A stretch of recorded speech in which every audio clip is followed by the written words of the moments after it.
Assalamualaikum warahmatullahi wabarakatuh. Kembali lagi dalam perkuliahan online untuk Universitas Tekop. Dengan mata kuliah hari ini adalah e-commerce ya, e-commerce untuk pertemuan terakhir kebetulan. Sambil mengutuk yang lain ya, untuk absensi disiapkan masing-masing. Untuk linknya saya share di siakannya ya. Setelah absensi disiapkan barulah klik untuk mengikuti perkuliahan untuk hari ini. Oke, kuliah akan segera saya mulai beberapa saat lagi sambil menunggu teman yang lain segera.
Oke, mungkin bisa kita segera mulai untuk kuliah hari ini ya.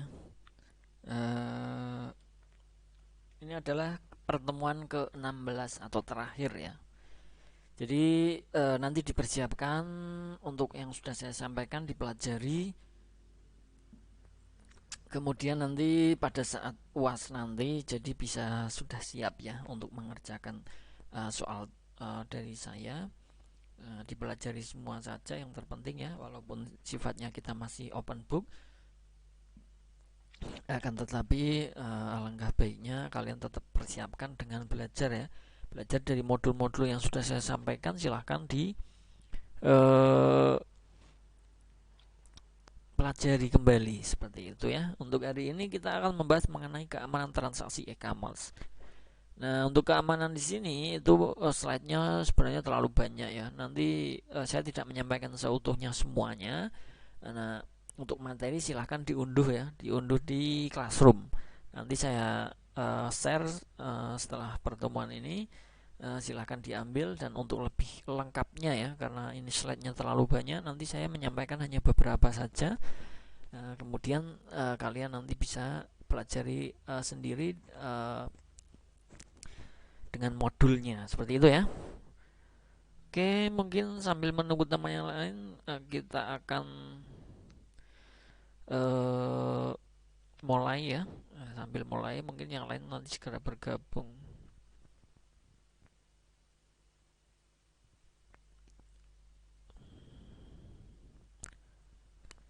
Hari ini kita akan membahas mengenai keamanan transaksi e-commerce. Untuk keamanan e-commerce secara umum, keamanan merupakan salah satu komponen atau servis yang dibutuhkan untuk menjalankan e-commerce ya. Untuk menjamin keamanan, perlu adanya kemampuan dalam bidang ini yang dapat diperoleh melalui penelitian dan pemahaman.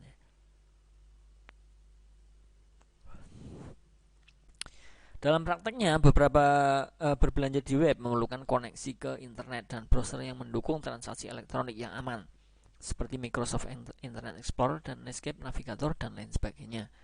Nah, Microsoft dan Netscape bekerjasama dengan perusahaan kartu kredit, Visa dan Mastercard. Nah, ini salah satu contoh saja. Serta perusahaan-perusahaan internet security seperti VeriSign ya. Nah, ini untuk verifikasi untuk keamanan, telah membuat standar enkripsi khusus yang membuat transaksi melalui web menjadi sangat aman. Bahkan Visa dan Mastercard menyediakan jaminan keamanan 100% kepada pengguna kredit cardnya yang menggunakan e-com ya. Jadi memang sudah ada beberapa yang seperti itu ya. Jadi lebih aman dan dalam berbelanja kalau yang sudah bekerja sama dalam hal tersebut tadi ya. Tapi ada juga yang belum seperti itu. Jadi memang apalagi untuk sekarang ini kan banyak untuk e-commerce atau berbentuk aplikasi maupun web-web yang di internet yang ada. Itu pastikan kita bisa lebih cerdas untuk memilih ya. Dalam artian misalkan untuk transaksinya yang sudah bekerja sama dengan misalkan seperti halnya di e-com ini ya, ataupun ada yang belum, kemudian kita tidak boleh ya mentransfer sebelum ada keamanan yang seperti itu ya. Misalkan suruh mentransfer nanti takutnya tidak dikirim barangnya. Nah, beda dengan untuk yang sudah bekerja sama seperti ini ya, apalagi dengan adanya pihak ketiga juga, itu tentunya pasti akan aman. Jadi barang kita transfer terlebih dahulu tidak apa-apa karena ada pihak ketiganya ya, penjebatannya. Barulah nanti barang dikirim, kemudian pihak ketiga tersebut membayar ke pihak kedua atau penjual. Nah, itu yang lebih aman seperti itu. Mungkin kalian sudah paham ya untuk hal seperti ini. Yang menandakan suatu retailer website aman atau tidak adalah adanya tanda khusus yang muncul di status bar di bagian bawah layar browser. Pada IE, tanda yang muncul adalah tanda gembok terkunci di pojok kanan status bar. Sedangkan pengguna Netscape Navigator akan melihat tanda kunci di pojok kiri status bar. Nah, ini juga bisa kita menjadi patokan ya. Kalau sudah ada tanda seperti itu berarti ini adalah yang aman ya. Dalam artian ini sudah ada kerjasama seperti halnya tadi ya, yang saya sampaikan tadi. Nah, jika tanda-tanda tersebut muncul berarti Anda sedang terkonek pada server yang aman. Walaupun begitu, karena standar yang dipakai untuk secure connection ini relatif baru, belum semua cybershop menggunakan standar ini. Nah, ini ya. Ini terkadang kalau kita lihat di e-commerce yang sudah ada namanya ya, yang dalam artian sudah besar, itu pasti sudah menggunakan keamanan yang seperti itu ya. Tapi kalau untuk yang masih biasa-biasa biasanya belum, karena mungkin terkait dengan biaya juga tentunya, kalau belum terlalu besar tidak menggunakan hal seperti itu ya, bisa jadi seperti itu. Nah, kumpulan dari banyak cybershop yang telah terintegrasi dinamakan cybermall. Beberapa cybermall akan mengecek terlebih dahulu legitimasi dari cybershop yang akan masuk sehingga dapat menghindari adanya cybershop yang palsu. Beberapa cyber mall juga menyediakan jasa-jasa tambahan seperti billing atau tagihan yang tersentralisasi, menjadikan proses belanja menjadi lebih mudah dan aman. Nah, seperti itu ya. Untuk keamanan ternyata mengenai di e-commerce sendiri ya.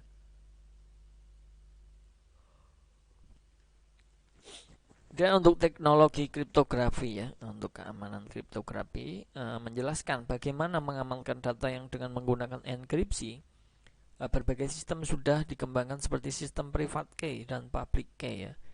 Nah, penguasaan algoritma populer digunakan untuk mengamankan data untuk yang sangat penting. Ini biasanya transaksi untuk kriptografi di sini adalah pada saat kita mengirimkan suatu pesan katakan ya, ataupun file ataupun apalah, itu nanti akan dipecah dulu oleh kriptografi ini ya. Jadi tidak pada saat ada katakan yang mau membaca itu tidak bisa membaca sebelum yang hanya membaca adalah untuk pihak kedua, yaitu yang dikirimi, misalkan penjual atau pembeli ya. Nah, seperti itu ya. Untuk kriptografi mungkin pernah saya jelaskan. Kemudian one time password, penggunaan password yang hanya dapat dipakai sebanyak satu kali.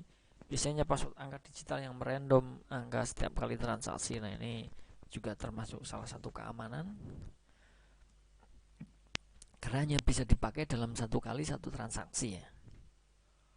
Dan itu bersifat random ya, acak.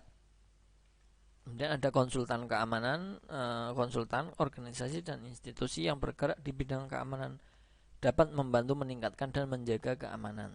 Contoh organisasi yang bergerak di bidang ini adalah IDCert ya, IDCert. Nah, ini adalah konsultan keamanan mengenai mungkin e-commerce sendiri ya. Untuk mekanisme SET, standar enkripsi yang digunakan dalam e-commerce pada saat ini adalah SET, Secure Electronic Transaction. Nah, selain digunakan untuk pembayaran dengan kredit card, SET juga digunakan untuk pembayaran dengan smart card.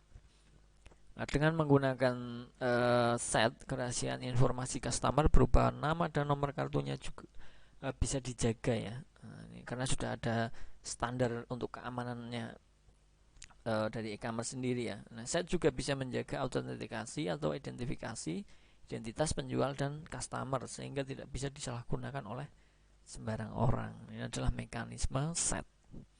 SET menggunakan suatu kriptografi khusus yang dinamakan asymmetric kriptografi untuk menjamin keamanan suatu transaksi. Macam-macam ya, karena ini ada standarnya SET. Di SET sendiri menggunakan asymmetric kriptografi ya dalam menjamin keamanan suatu transaksi di e-commerce ya. Asymmetric kriptografi ini juga disebut dengan nama public key ya. Public key kriptografi enkripsi ini menggunakan dua kunci key, yaitu kode. Satu kunci digunakan untuk mengenkripsi data dan data kunci lainnya untuk mengenkripsi data tersebut. Nah, kedua kunci tersebut terhubung secara matematis dengan rumus tertentu sehingga data yang telah dienkripsi oleh suatu kunci hanya bisa dideskripsi dengan menggunakan kunci pasangannya. Nah, ini ya. Kalau untuk kriptografi kan seperti itu ya. Untuk jadi yang bisa membaca nanti adalah pasangannya ya, seperti yang sudah tadi saya sampaikan. Untuk setiap user mempunyai dua kunci, yaitu public key dan private key. User dapat menyebarkan public key secara bebas karena adanya hubungan yang khusus antara kedua kunci. User dan siapapun yang menerima public key tersebut mendapat jaminan bahwa data yang telah dienkripsi dengan suatu public key dan dikirimkan user hanya bisa dideskripsi oleh private key-nya.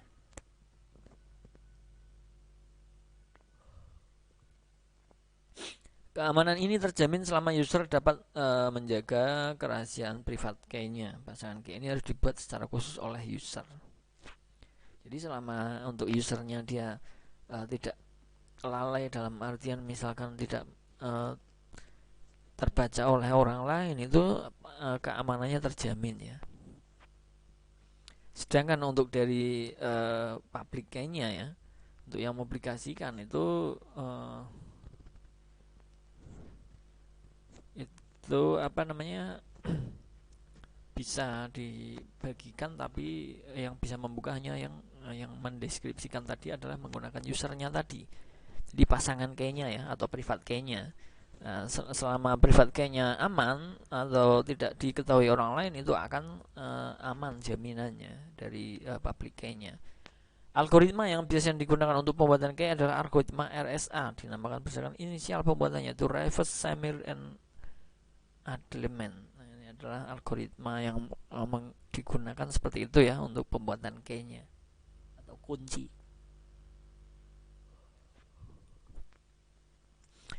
Artinya, suatu pihak pengelolaan e-commerce yang menggunakan set harus membuat pasangan key khusus untuk webnya, untuk usernya ya yang membuat pasangannya.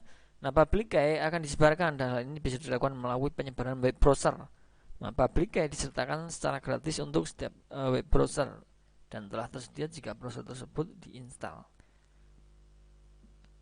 Sedangkan untuk private key, pasangan public key tersebut disimpan oleh pengelola e-comnya ya. Seperti itu untuk mekanisme ya, setnya.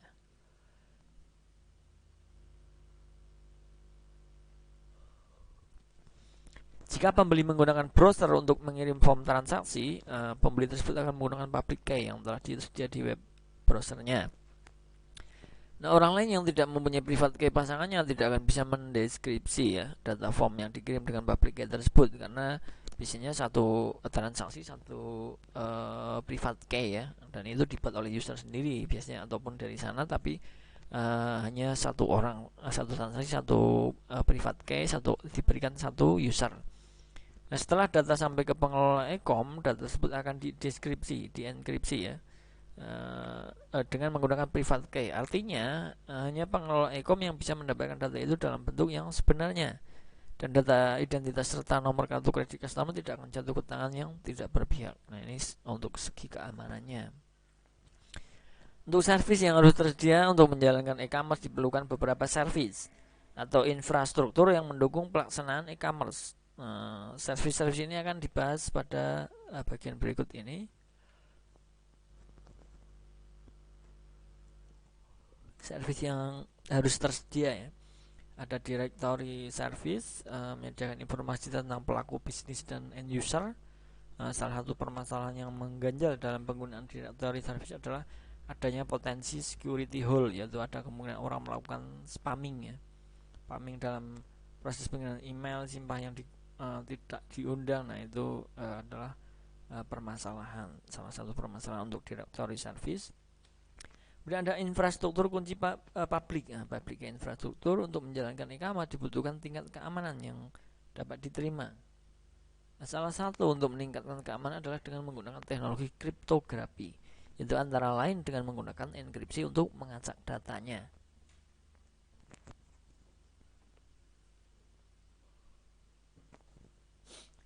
Untuk yang berikutnya ada Certification Authority ya, atau CA, merupakan sebuah body entity yang memberikan dan mengelola sertifikat digital yang dibutuhkan dalam transaksi elektronik.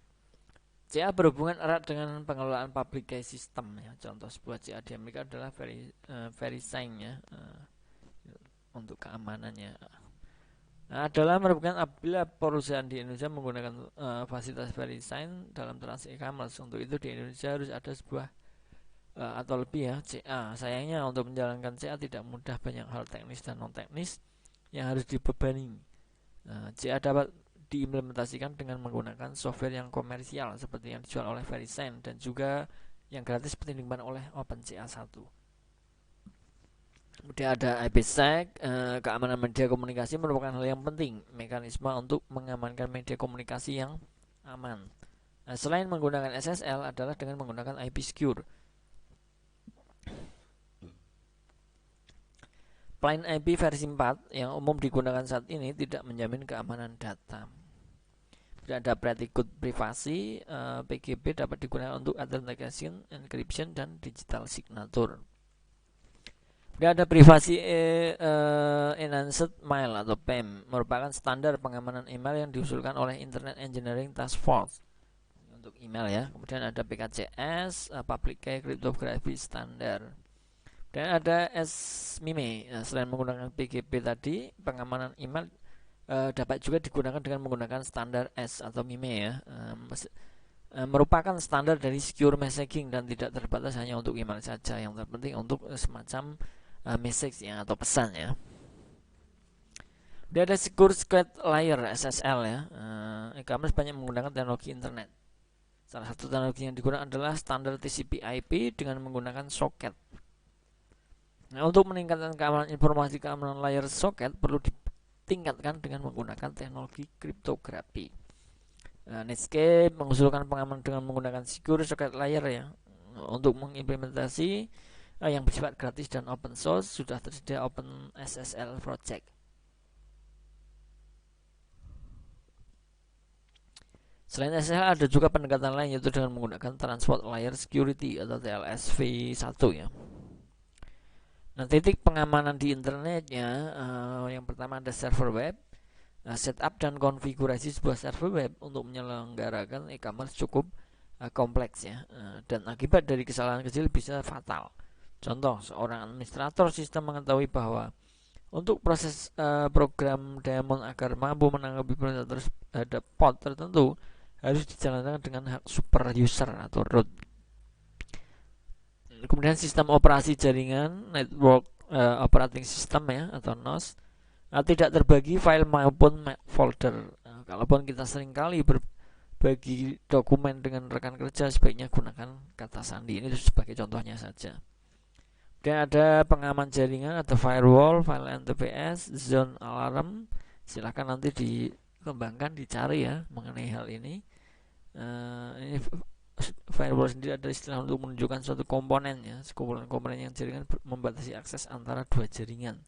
Dapat berupa solusi hardware dan software membatasi akses dan jaringan internal ke internet atau sebaliknya. Kemudian untuk tugas firewall sendiri mengimplementasi kebijakan keamanan di jaringan, set security policy ya. Kemudian melakukan filter dengan mewajibkan semua lalu lintas yang ada untuk dilakukan melalui firewall. Merekam atau mencatat suatu event mencurigakan, memberitahu administrator terhadap segala usaha yang menembus kebijakan keamanan. Kemudian alamat IP asal, alamat API tujuan. Protokol TCP ada berbagai ya, ada asal untuk tujuan. Nah, titik pengamanan di internet untuk kelemahan firewall ya, tidak dapat melindungi jaringan dari serangan koneksi yang tidak melewatinya terhadap pintu lain menuju jaringan tersebut. Nah, firewall tidak dapat melindungi dari serangan dengan metode baru yang belum dikenalnya. Firewall tidak dapat melindungi dari serangan virus. Nah, ini untuk kelemahan dari firewall ya.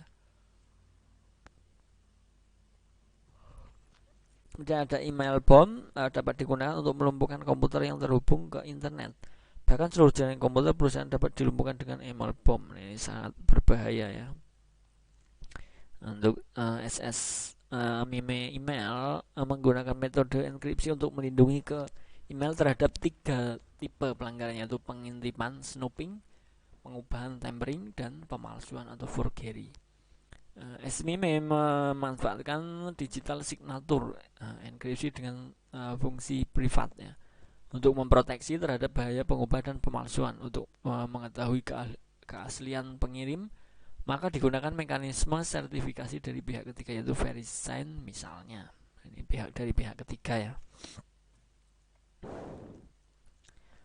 Oke, mungkin sebentar lagi ya. Ada aplikasi SMIME email sendiri adalah WallSecure Client, OpenSoft Express Email, Netscape Messenger contohnya. Petunjuk mengirim email secara aman adalah memiliki kunci publik ya. Kirim email berisi kunci publik ke orang yang kita ingin korespondensi. Kemudian ketika menerima balasan dari surat email,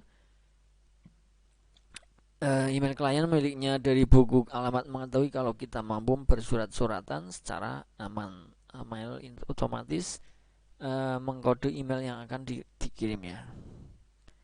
Saat menerima email,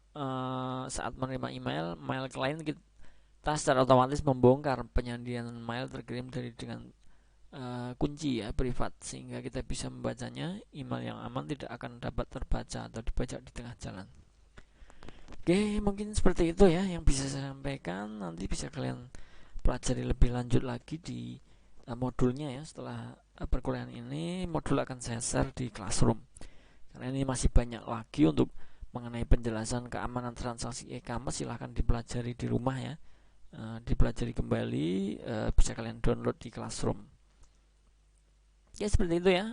Kalau ada yang dipertanyakan silahkan.